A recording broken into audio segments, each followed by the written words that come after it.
If you already use Claude for writing, coding, or problem solving, the next step is helping it work with your real information instead of starting every conversation from scratch. In this video, we'll explore 3 powerful capabilities that make that possible: connectors, enterprise search, and research. You'll learn how connectors securely link Claude to the tools and services you already use, and how to set up your first connection. We'll also see how enterprise search helps you find answers across your organization's knowledge without manually searching through countless documents. Then we'll dive into research, which plans its approach, gathers information from multiple sources, and delivers comprehensive, well-structured results for complex questions. Along the way, we'll cover the security model, permissions, and setup process so you understand exactly how your data stays protected. You'll also learn when to use each feature and how to write effective prompts to get the best possible results. By the end of this video, you'll know how to turn Claude into a far more capable assistant that works with your knowledge, your tools, and your workflow. So let's get started. Let's talk about connectors, a way to reach into the tools you already use so Claude works with your real information instead of starting cold every single time. So what exactly are these at a basic level? Instead of starting every conversation from a blank slate, Claude can reach into the apps and services you already rely on, reading information, and wherever you allow it, taking action on your behalf. It's the difference between explaining your whole situation from scratch and just letting Claude look at what's actually there. Now, there are 2 flavors of this, and it's worth knowing them apart. Web connectors link Claude to cloud services, the kind you'd normally open in a browser tab. Desktop extensions work differently, running locally through the desktop app, which means they can reach your files and native applications directly on your own machine. Underneath both of those sits something worth understanding, an open protocol called MCP. Think of it like a universal adapter, one consistent shape that fits a lot of different sockets. That's what lets any developer build a connector for practically any tool and have it plug straight into Claude without custom work on your end. Let's move from what these are to how you actually turn one on. Picture scrolling through a directory of available connectors, organized so you can browse by category or just look for the one you need. Once you spot it, the process is short. Sign in on that service's own login page with your existing account, review exactly what access is being requested, and approve it. Claude's ready to use it moments later. And here's something that makes this genuinely convenient day-to-day. You don't have to name it every time. Once something's connected, Claude can bring it into a conversation on its own whenever it actually fits your request, without you having to call out the service by name in every message. Now let's talk about something worth taking seriously: what a connector can and can't actually reach. Here's the real distinction worth remembering. A connector inherits your own permissions in that service, nothing more. If there's a file, a channel, or a record you can't open yourself, Claude can't reach it through the connector either. Connecting your inbox never hands over someone else's inbox, only the access that was already yours to begin with. And every one of these stays fully reversible. Disconnect a service from Claude's own settings, or revoke it direct from that service's security page, and access ends immediately. No lingering permissions left behind. For teams, there's an extra layer worth understanding. An owner can turn a connector on for the whole organization, but enabling it isn't the same as granting access. Each person still has to sign in and authenticate individually before they can actually use it. Enterprise managed authorization can streamline that, authorizing once and letting the team inherit access on first login. Owners can also keep certain services restricted to internal accounts only, and synced conversations in shared workspaces can't be passed along further. On top of that, reading and writing are genuinely separate dials. An owner can allow a connector to read from a service across the whole organization while blocking it from changing anything at all, letting Claude search a shared inbox, say, but never send from it. That's a setting individual users can't override on their own. As you connect more of these, there's one more thing worth tuning. By default, Claude decides what to load as you go, and for most setups that works just fine. But once you've connected somewhere around 10 or more services, switching to on-demand loading gives each conversation noticeably more room to work with. If none of the ready-made options fit, you can build your own. Add a name and a URL, and Claude connects to that server from Anthropic's cloud, which means the server has to be reachable over the open internet, not tucked behind a private firewall. And here's the real caution worth remembering. These haven't been reviewed by Anthropic, so only point Claude at servers you genuinely trust and check exactly what access you're granting before you approve anything. So what does all of this actually look like in practice? Picture asking about what's overdue on a project board, or telling Claude to open a ticket for a bug you just found. It reads the board and can create that ticket directly. Or say you need to track down where a vendor conversation happened in your team chat, or want a quick recap of yesterday's stand-up drafted for the channel. Claude searches the history and writes it up. Think about needing an answer buried in a shared doc, like a referral policy or last week's meeting notes. Claude pulls it straight from the source instead of you hunting for it. And for business data, picture asking what this month's revenue looks like, or checking the status of a specific account. Claude reads the numbers directly from wherever they actually live. So here's the through line tying all of this together. A connector was never just extra noise added to the conversation. It's your real tools, reachable from one place, working within exactly the access you already had all along. Let's talk about something that solves a very specific kind of headache. The question whose answer definitely exists somewhere in your company. You just don't know which tool it's hiding in. That's exactly what this feature is built for. One dedicated place that already knows where your company's answers live, instead of you hunting across 5 different apps to find one. Picture the whole point of this in a single image. A team all working from the same shared pool of company knowledge, instead of 5 people quietly maintaining 5 different versions of the truth. So what is this really, underneath the surface? Here's the foundation. Instead of a blank workspace waiting for you to configure it, this one shows up preloaded, a dedicated project sitting right in your sidebar, already pointed at your organization's tools, ready to answer without you having to explain your whole company from scratch.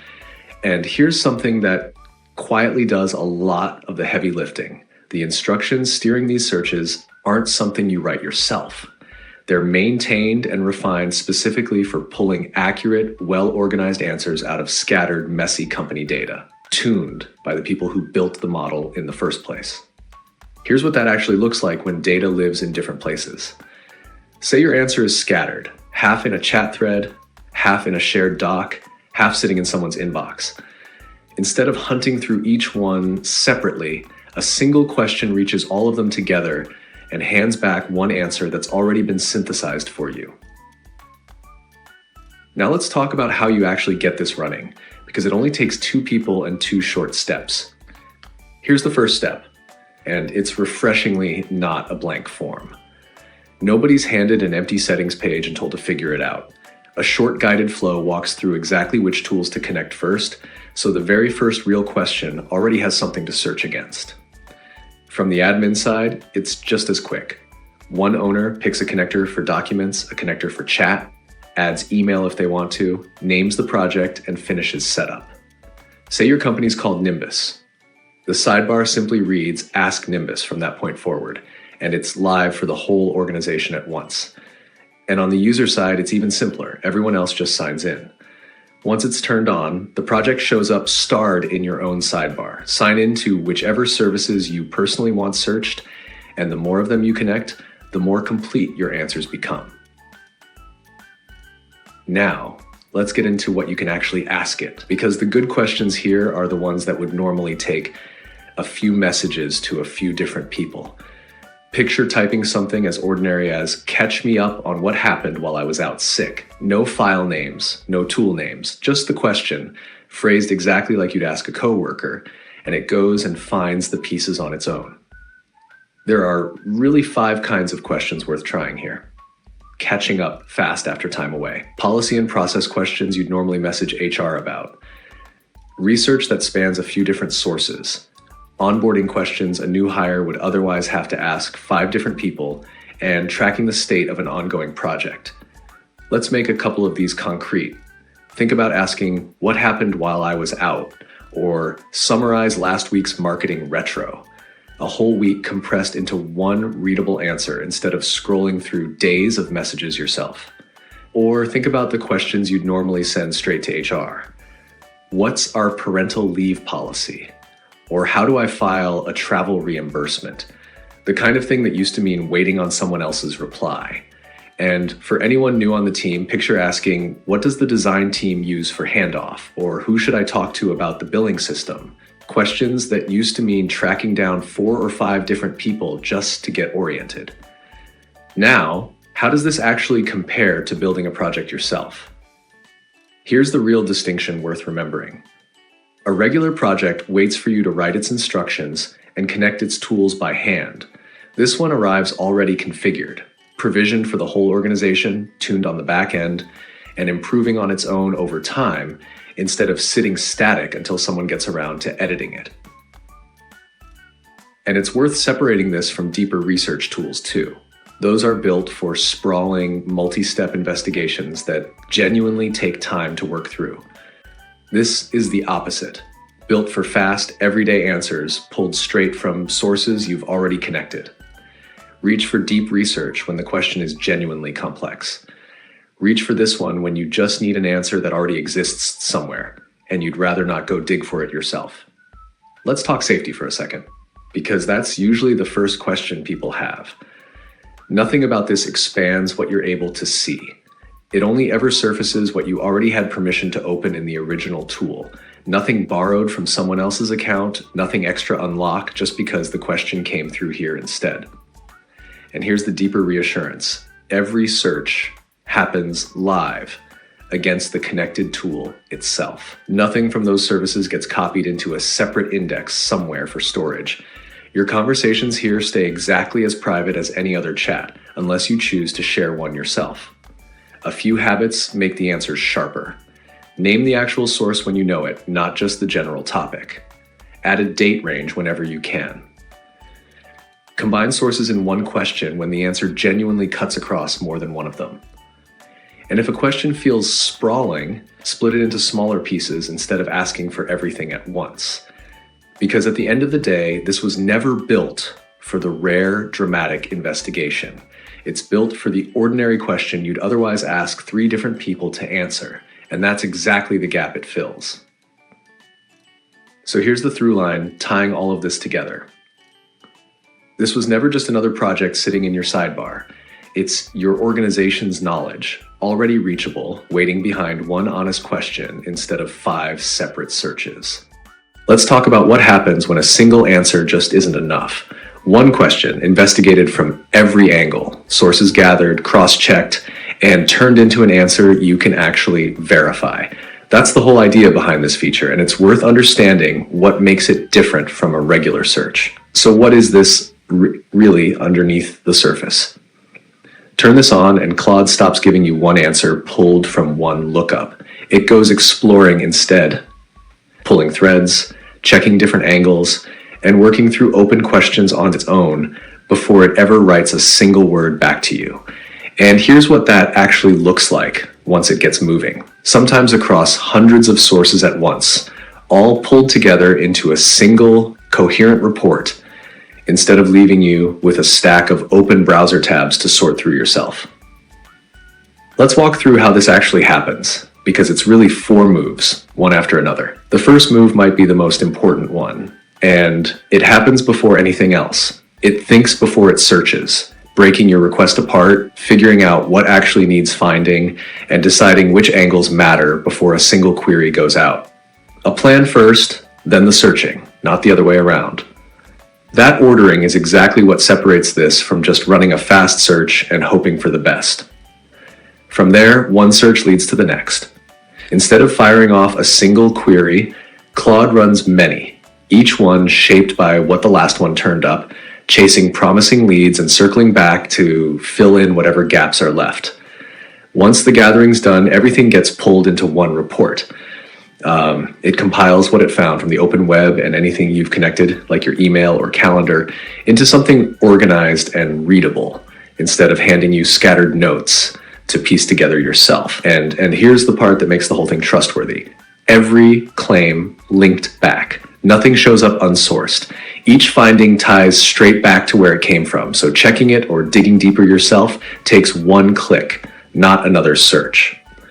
Trust but verify. A citation on every claim means you never have to just take the report's word for it. Now, this isn't the right tool for every question, so let's talk about when to actually reach for it. Ask yourself this first. Say you just need today's exchange rate or a company's headquarters address. That's a quick lookup, not an investigation. Save the deeper tool for questions that genuinely need more than one or two sources to answer well. Reach for a quick search instead when the question has a short, factual answer, a score, a price, a headline, and speed matters more than depth. Reach for deeper reasoning instead when the problem lives entirely in logic, debugging code, working through a proof, weighing an ethical question, and nothing actually needs to be looked up at all. And reach for internal search instead when the answer lives inside your own company, a policy, a past decision, something buried in a chat thread, rather than out on the open web. Once you know it's the right tool, a little extra effort in how you ask pays off. Precision in, precision out. Think about the gap between tell me about cloud hosting and compare 3 cloud hosting providers on pricing, uptime guarantees, and migration support with sources I can check. The second version tells Claude exactly where to dig instead of leaving it guessing. It helps to hand it a shape to fill too. Ask for a comparison of holiday party venues covering location, capacity, catering, and price. And that's exactly how the final report gets organized. Sections built around what you actually asked for, not a generic structure. Here's something that makes this genuinely more powerful. It can read your own files too. Connect your email, your calendar, or your documents, and the web research gets woven together with your actual context, not treated as a separate thing entirely. Picture asking something like, look at what my team has already discussed about a new feature across email and chat, then research how similar products have handled the same problem. That's your own history, combined with what's out on the open web in one pass. And here's the real payoff. Hours of digging, minutes of waiting. Comprehensive work that would normally eat an afternoon gets delivered while you keep working on something else entirely. Let's make this concrete with where it actually shines. Know the competition cold. Picture asking Claude to map out how 3 competitors price and position a similar product, with sources attached for every single claim. There's a real range of situations this fits. Market analysis, vendor comparisons, planning something like a company event, technical briefs that need to pull from more than one place, or getting properly prepped before a big meeting. Built for the question you kept putting off, the one that felt like too much digging to even start. That's exactly the one worth handing over. So here's the through line tying all of this together. This was never just a longer search. It's a systematic investigation, planned before it starts and sourced all the way through. So what comes back is an answer actually worth trusting.